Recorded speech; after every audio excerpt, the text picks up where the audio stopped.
சிம்ம ராசி நபர்களுக்கு 2024 செப்டம்பர் மாதத்திற்கு உண்டான ராசி பலன். இந்த செப்டம்பர் மாதத்துல சிம்ம ராசியின் அதிபதியான சூரியன் ஜென்ம ராசியில வருது. இது ஒரு வலுவான ஒரு அமைப்பு தான். அதே சமயம் சனியின் பார்வையில சனியும் சூரியன் நேருக்கு நேர் தொடர்பு. ராசிக்கு 11ஆம் இடத்தில் செவ்வாய் லாப வீட்டில்.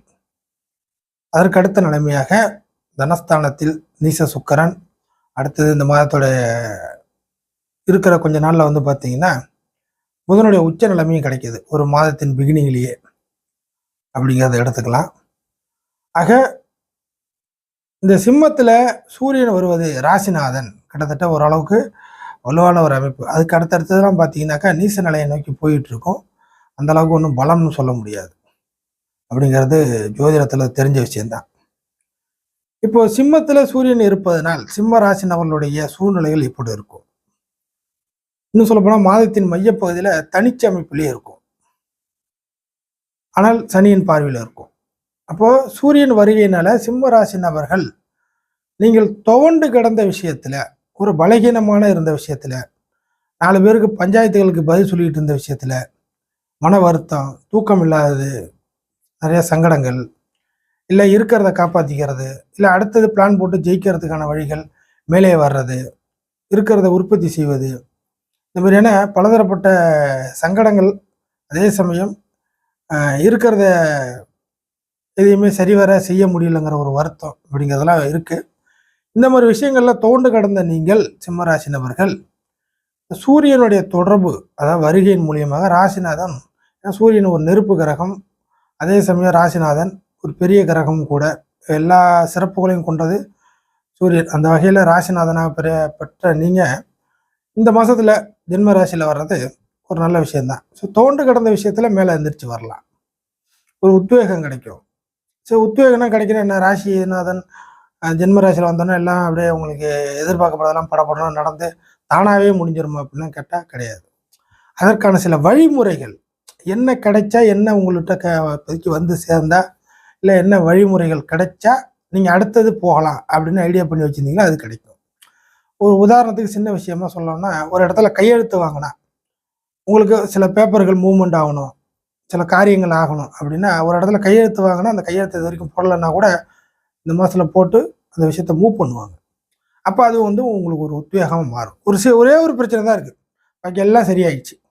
இந்த ஒரு பிரச்சனை மட்டும் ஏதாச்சும் சால்வ் அவுட் ஆகிடுச்சுன்னா கரெக்டாக இருக்கும் அப்படின்னு எதிர்பார்த்து இருந்தீங்கன்னா நிச்சயமாக அந்த ஒரு ப்ராப்ளம் கம்பல்சரி இந்த மாதத்தில் கிளியர் ஆகும். ஸோ அது உங்களுக்கு கிடைச்சாலே போதும் அப்படின்னு நீங்கள் நினச்சிருந்தாலே போதும். பாக்கி எல்லாத்தையும் நான் பார்த்துருவேன், இந்த ஒன்று மட்டும் எனக்கு வந்துட்டா போதும், இந்த ஒன்று மட்டும் சரியாயிட்டா போதும், இந்த ஒன்று தான் போட்டு டார்ச்சர் பண்ணிக்கிட்டே இருக்குது, அப்படி இப்படின்னு போட்டு இழுத்துக்கிட்டு இருக்கு. இந்த ஒன்று இழுத்துக்கிட்டு இருக்கிறது இந்த மாதத்தில் சரியாயிடுச்சுன்னா எல்லாம் சரி அப்படிங்கிற மாதிரி இருந்தீங்கன்னா அந்த ஒன்றுங்கிறது ஓகே அப்படிங்கிறது நடக்கும், கம்பல்சரி நடக்கும். இது ராசிநாதன் வருகையினால உங்களுக்கு இந்த மாதிரி விஷயங்கள். அதே சமயம் செவ்வாய் 11லையும் ராசிநாதன் சூரியன் சனியையும் பார்க்கக்கூடிய அமைப்பு இருக்கிறதுனால என்ன மாதிரி விஷயங்கள் நடக்குன்னாக்கா, சில்லற பிரச்சனைகள்லாம் சமாளிப்பீங்க.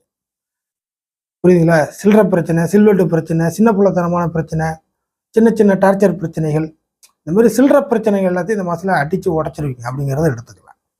பெரிய விஷயத்தெல்லாம் பிறகு பார்த்தல, இந்த சில்லற பிரச்சனை பற்றி நான் முடிக்கிறேன், இது என்னை போட்டு டெய்லி தொந்தரவாக பண்ணிகிட்டு இருக்காங்க அப்படிங்கிற மாதிரி. குறிப்பாக உங்களுக்கும் வழக்கு துணைக்கும் உள்ள பிரச்சனை, பிளட் ரிலேஷன்ஷிப் இருக்கக்கூடிய பிரச்சனைகள், இந்த மாதிரி அக்கம் பக்க பிரச்சனைகள்.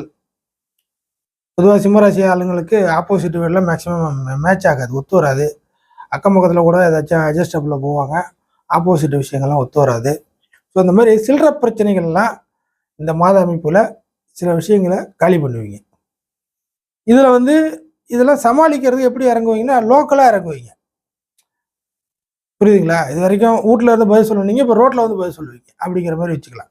கௌரவத்தெல்லாம் கொஞ்சம் பார்க்குற மாதிரிலாம் இருக்காது இந்த மாதத்தில். என்ன ஆனாலும் பார்த்துக்கலாம், இறங்கிடலாம் அப்படிங்கிற மாதிரி கொஞ்சம் உங்களுடைய ப்ராப்ளத்தை சரி செய்வதற்கு, இல்லை உங்களுடைய லெவலை அதிகப்படுத்துறதுக்கு, இது நீங்கள் வேலை செய்கிற இடத்துல இருக்கலாம், தொழில் பண்ணலாம், வீட்டில் இருக்கலாம், எந்த மாதிரியான இடமா இருந்தாலும் சரிதான். உங்கள் லெவலை அடுத்த லெவலுக்கு கொண்டுட்டு போகிறதுக்கு லோக்கலாக சில விஷயங்களை நீங்கள் இறங்கி செய்ய ஆரம்பிப்பீங்க. புரியுதுங்களா?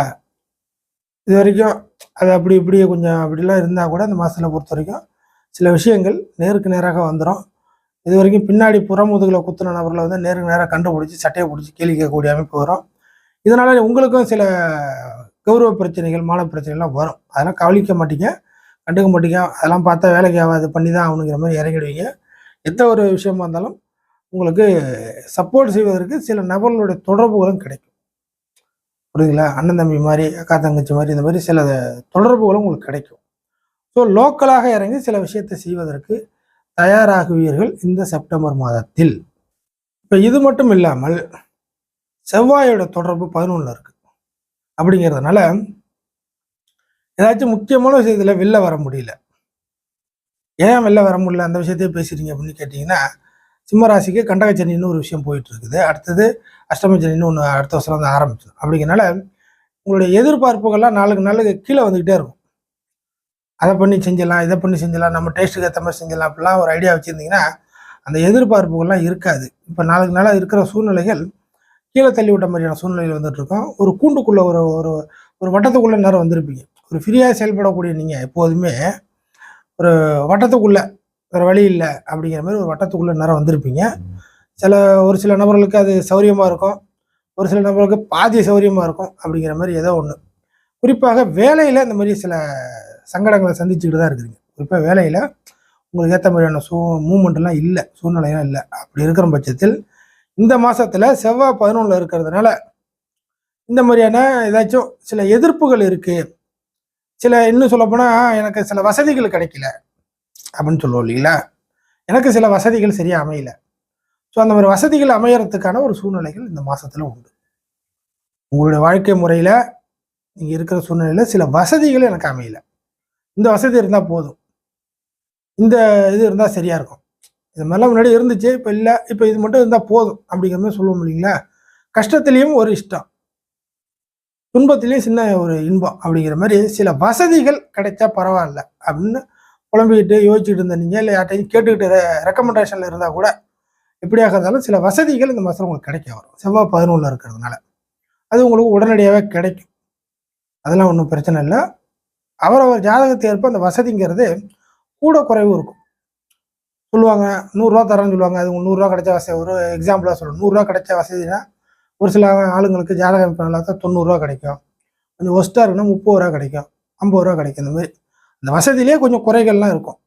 அப்படி இந்த குறையோடு தான் வரும். ஜாதக அமைப்பு நல்லா இருக்கணும், அந்த வசதி நல்லபடியாகவே கிடைக்கும். ஃபைனலாக புதன் ஒரு உச்ச அமைப்பில் இருக்குது 1லேருந்து 15 தேதி. ஓரளவுக்கு கையில் கொஞ்சம் காசு நல்லபடியாக புழங்கும். இது வரைக்கும் ட்ரை கண்டிஷன் ரொம்ப அப்படியே மாதம் பிக்கல் பிடுங்கல்ல, ஒன்றும் சரியில்லை, கடன் வாங்கி பிசிறி இருக்கிற காசெல்லாம் எடுத்து போட்டு வயிற்ற கட்டிலாம் சாப்பிடாமலாம் செலவு பண்ணிட்டு இருந்தாங்கலாம் நீங்கள் புலம்பிட்டு இருந்தால் கூட இந்த 1லேருந்து இந்த செப்டம்பர் மாதம் கொஞ்சம் ஓரளவுக்கு கையில் கொஞ்சம் காசு கிடைக்கும். அது உங்களுக்கு சொந்த பணமோ இல்லை கடன் வாங்குறீங்களோ, இல்லை ஓரளவுக்கு எதிர்பார்த்துறது பணம் வருதோ, இல்லை ஏதாச்சும் ஒரு விஷயத்தை கைமாற்றி விட்டு காசு வாங்குறீங்களோ, எப்படி ஏதோ ஒரு விஷயத்தின் மூலியமாக ஒரு 1லேருந்து 15 தேதிக்குள்ளே சிம்மராசி நபர்கள்ட்ட ஓரளவுக்கு பணம் நிதி நிலைமை கொஞ்சம் நல்லபடியாக புழங்கும். ஓரளவுக்கு பணத்தை ரொம்ப நாள் கழிச்சு கண்ணில் பார்க்க போகிறீங்க அப்படிங்கிறத எடுத்துக்கலாம். அடுத்து சுக்கிரன் நீச நிலைமையாகி மாதத்தின் கடைசி பகுதியில் ஒரு ஆட்சி பெறக்கூடிய அமைப்பில் இருக்குது. இந்த 1லேருந்து 20 தேதிக்குள்ள இந்த செலவுகள் அப்படிங்கிறது உங்களுக்கு இருக்கும். எப்படியும் எல்லாருக்கும் ஒரு செலவுன்னு ஒன்று இருக்கும். இந்த ஆடம்பரமான ஏதாச்சும் ஒரு விஷயத்த வந்து இந்த காலகட்டத்தில் கொஞ்சம் செலவு பண்ணி பண்ணணும், செலவு வருது அப்படின்னா அந்த செலவுகளை கொஞ்சம் யோசிச்சு பாருங்க, கணக்கு போட்டு பாருங்க, கணக்கு போட்டு செலவு பண்ணுங்க. அந்த 1லேருந்து 20 தேதிக்குள்ள சுக்கிரன் நீசமாகிறதுனால இந்த விஷயத்த சொல்கிறேன். செலவுகள் நல்ல விதமான செலவுகளாக போகாது, செலவு பண்ணி பிரயோஜனம் இல்லாமல் அப்படிங்கிற மாதிரி போகும். மாதத்தின் கடைசி பகுதியில் தான் 3ல் ஆட்சி பெறதுனால ஏதாச்சும் ஒரு விஷயங்கள் உங்களுக்கு பிரயோஜனமாக கிடைக்கணும். உங்களுடைய ஆசைகள், இல்லை உங்கள்ட்ட உள்ள பணத்துக்கு, இல்லை உங்களுடைய உழைப்பு பாடுபட்டதற்கு ஒரு பிரயோஜனமான ஒரு அங்கீகாரம், உங்களுக்குன்னு ஒரு புகழ், மகிழ்ச்சி, ஒரு அந்தஸ்து, கௌரவம், ஒரு அங்கீகாரம் கிடைக்கணும் அப்படின்னாக்க மாதத்தின் கடைசி பகுதியில் சிம்மராசி நபர்களுக்கு சில அங்கீகாரங்கள் கிடைக்கும் நீங்கள் பாடுபட்டதற்கு. அப்படிதான் இந்த மாதத்தில் கிரக நிலைகள் இருக்குது. 7ஆம் பாவாதிபதி சனி வக்கர அமைப்பில் இருக்கிறதுனால சிம்மராசி நபர்களுடைய வாழ்க்கை துணை, லவ் பிரச்சனைகள், அடுத்தது வந்து பார்த்தீங்கன்னா கல்யாணம் பண்ணக்கூடிய இந்த மாதிரியான சூழ்நிலைகள், இது எதுவுமே மேட்ச் ஆகாது. நல்லா தெரிஞ்சுங்க, வாழ்க்கை துணை சம்பந்தப்பட்ட எந்த விஷயமும் இந்த செப்டம்பர் மாதத்தில் உங்களுக்கு திருப்திகரமாக அமையாது. நோட்டீஸ் பாயிண்ட் அப்படின்னு வச்சுக்கிங்க. மற்ற விஷயங்கள், உங்களுடைய பர்சனல் விஷயங்கள் எல்லாமே சில விஷயங்கள் சாதகமாக தான் இருக்குது, ஒன்றும் பெரிய குறைகள்லாம் வர்ற மாதிரி இல்லை. நல்ல சம்பள வேலை, 6ஆம் அதிபதி வக்கரமாக இருக்குது இந்த நேரத்தில் பார்த்து சூரியன் நேருக்கு நேர் அமைப்பில் இருக்குது. கௌரவ பிரச்சனை, முன்விரோதம், அதே சமயம் பாலிடிக்ஸு, இல்லைனா உங்களுக்கு சம்பள பிரச்சனை, இல்லை இன்க்ரிமெண்ட் கிடைக்கல, ப்ரொமோஷன் கிடைக்கல, இந்த மாதிரி ஏதாச்சும் ஒரு முக்கியமான விஷயத்த காரணம் காட்டி நீங்களே போய் பகைச்சிக்காதீங்க சம்பள வேலை விஷயத்தில். அதே சமயம் உங்களை வந்து வெளில தள்ளுறதுக்கும் அவர்கள் வெயிட்டிங்கில் இருப்பாங்க. இந்த நேரம் பார்த்து நீங்கள் போய் மாட்டிக்காதீங்க. சம்பள வேலையில் இருக்கிற வேலையை வந்து பல்ல கடிச்சிட்டு ஓட்டுங்க. சரியில்லாத சூழ்நிலை தான் போயிட்டுருக்கும் நிறைய விஷயத்தில். இன்னும் 2-3 மாதத்தில் கொஞ்சம் கிளியர் ஆகும்.